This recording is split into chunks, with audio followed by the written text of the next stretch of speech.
नमस्कार साथियों, स्वागत है आपका एक बार फिर से हमारे यूट्यूब चैनल उत्तराखंड अचीवर्स में।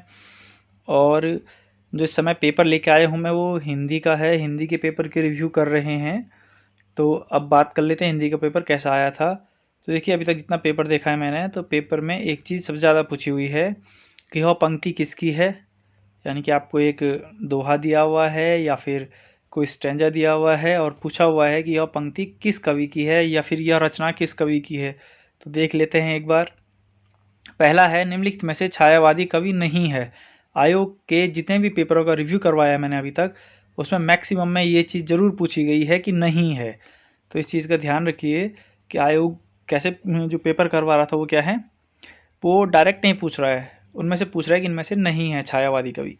फिर आगे देख लीजिए, अगला है कि जन्म मरण से भय, वैराग्य, तत्वों आदि, शखादि के चिंतन से उत्पन्न होने वाला रस का नाम क्या है, कौन सा रस है वो। फिर आप देख सकते हो ये पूछा गया है कि लेखक सम्मिलित हैं कौन कौन से हैं, मित्र बंधु नाम से। फिर मुझे तोड़ना मत वनमाली के रचनाकार कौन है, देखिए रचनाकार पूछा गया, जब इसे कह रहा था मैं, रचनाकार कौन है। फिर रीति संप्रदाय के प्रवर्तक आचार्य कौन है इनमें से। फिर दोहा किस प्रकार का एक छंद है, दोहा एक छंद है पर किस प्रकार का है। फिर कामायनी में निहित दर्शन कौन सा है। फिर आप देख सकते चांद का मुंह टेढ़ा है, काव्य संग्रह के रचनाकार कौन है। फिर रचनाकार पूछ दिया आपसे। इनमें से अकबरी दरबार के नवरत्नों में शामिल थे, कौन सा कवि ऐसा था जो अकबर के दरबार में था।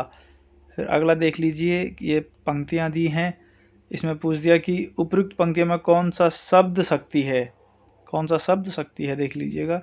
फुर्तीला में प्रत्यय क्या है, साकी शब्द का अर्थ क्या है। फिर है अष्टछाप का संबंध इनमें से किस काव्य धारा से है। फिर चौमासा शब्द में कौन सा समास है। सुंदरकांड रामचरित्र का कौन सा खंड या सर्ग है, जिसकी चिंता नहीं की जा सकती उसे क्या कहते हैं। फिर यह 21वां प्रश्न देख लीजिएगा, एक पंक्ति दोहा दिया है और उसमें कहा है कि इन पंक्तियों के रचनाकार कौन है। फिर उसने कहा था कहानी के रचनाकार कौन है, ये पूछे हुए हैं, अधिकतर रचनाकार ही पूछे हुए हैं इसमें। तन पर नहीं लगता पान खाए अलबत्ता, इस लोकोक्ति का सही अर्थ क्या है। आप आंसर देख सकते हो। अभी आंसर नहीं बता रहा हूँ क्योंकि हिंदी मेरा सब्जेक्ट नहीं है, पर जिससे पेपर लिया था मैंने वो कह रहा था पेपर अच्छा आया हुआ है, और वो खुद यह भी कह रहा था कि उसके 150 प्लस मार्क्स हैं इसमें, तो यानी कि पेपर अच्छा आया हुआ है। देखते हैं बाकी, तो आप लोग भी अपने मार्क्स कमेंट कर लीजिएगा।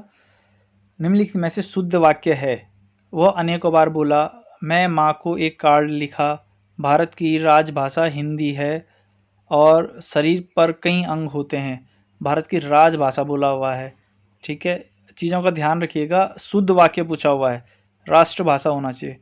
फिर अगला है प्रसिद्ध रस सूत्र, इसके बारे में है कि के प्रतिपादक आचार्य हैं, कौन से आचार्य हैं। फिर बद्रीदत्त नारायण चौधरी प्रेमघन द्वारा संपादित पत्रिका का नाम क्या है, तार सप्ताह का प्रकाशन किस वर्ष हुआ। फिर आप देख सकते हो आदिकाल को चरणकाल इसमें से किस साहित्य इतिहासकार लेखक ने कहा है, आदिकाल को चरणकाल का है, किसने कहा है। फिर आगे देख लीजिए, हिंदी साहित्य का वैज्ञानिक इतिहास के लेखक कौन है। फिर अमीर खुसरो हिंदी साहित्य के किस काल से संबंधित कवि हैं, अमीर खुसरो। फिर यह नायक खलनायक विदूषक किसका कहानी संग्रह है, जो अभी कह रहा था मैं आपसे कि ये ज़्यादातर अधिकतर पूछे गए हैं। फिर आप देख सकते हो कि नहीं रस देते कस्विदर्थ प्रवर्ते किसका कथन है, प्रश्न नंबर 48, ये कथन किसका है ये पूछा हुआ है। फिर देखिए ये कथन किसका है, यह कथन किसका है, आप देख सकते हो ये अधिकतर पूछा गया है। और स्वामी हरिदास द्वारा प्रवर्तित संप्रदाय है, कौन सा संप्रदाय है, स्वामी हरिदास द्वारा। फिर मुख में अम्बुज को सही, मीठी बात बसेखी में अलंकार है, कौन सा अलंकार है इसमें। फिर आगे देख सकते हो आपकी निम्नलिखित में से बिहारी उपभाषा की बोली नहीं है, बोली नहीं है, देखिए ध्यान रखिएगा, बिहारी उपभाषा की बोली नहीं है।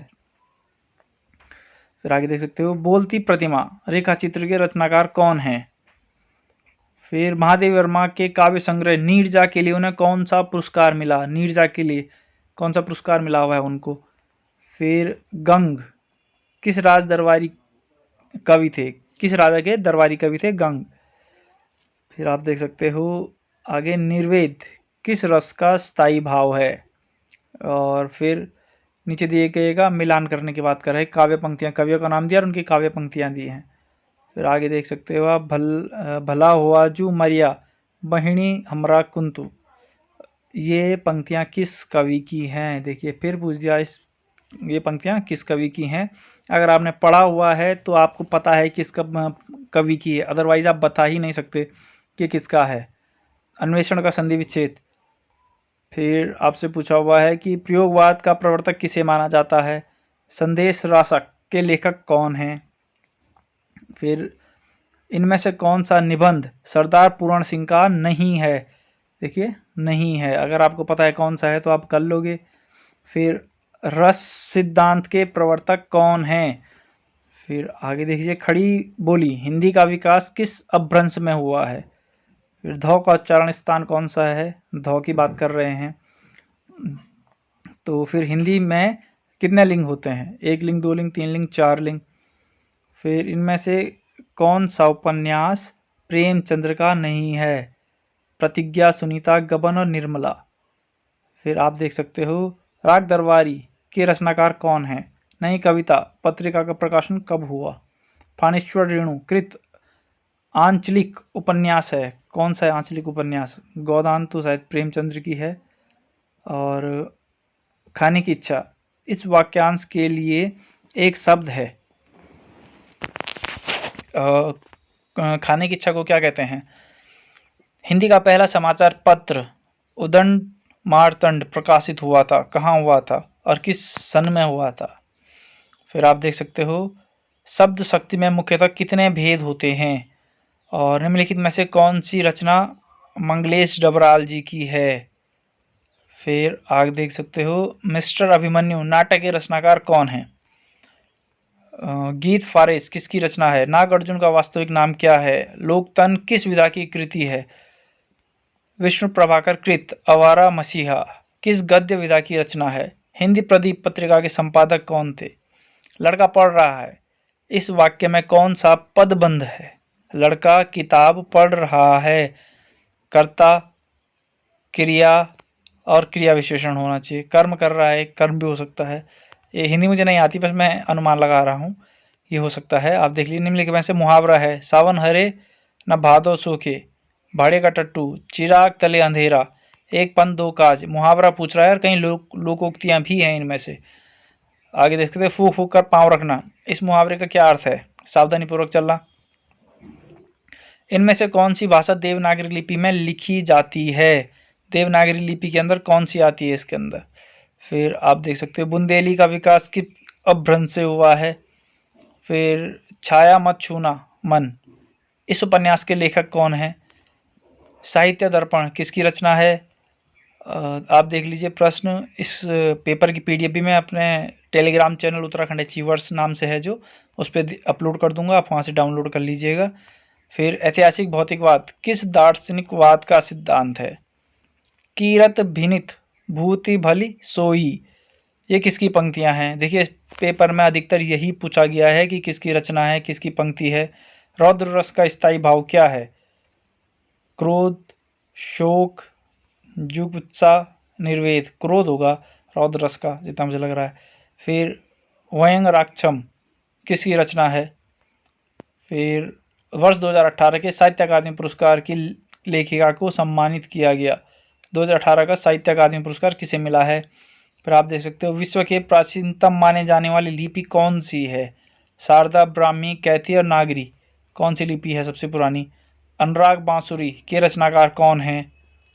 फिर कैथारिम्स यानी कि विरेचन शब्द मूलतः किससे संबंधित है? फिर आप आगे देख सकते हैं, स्रोत या उत्पत्ति के आधार पर शब्दों के भेद हैं।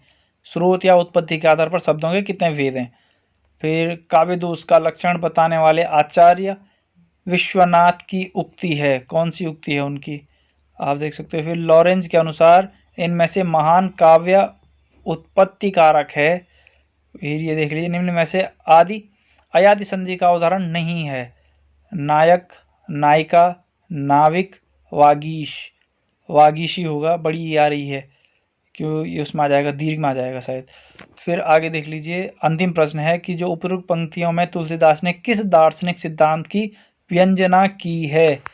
तो देखिए आंसर तो इसका पता नहीं मुझे, पर जो पेपर है, पेपर अधिकतर क्या पूछा गया है आपने देखा ही होगा अभी तक जितना भी बताया मैंने, या किसकी रचना है, किसके द्वारा कहा गया है। अधिकतर पुस्तकें ही पूछी गई हैं या फिर पंक्तियां ही पूछी गई हैं। तो पेपर ये इतना ही था। पेपर आप मेरे टेलीग्राम चैनल से डाउनलोड कर सकते हो। थैंक्स।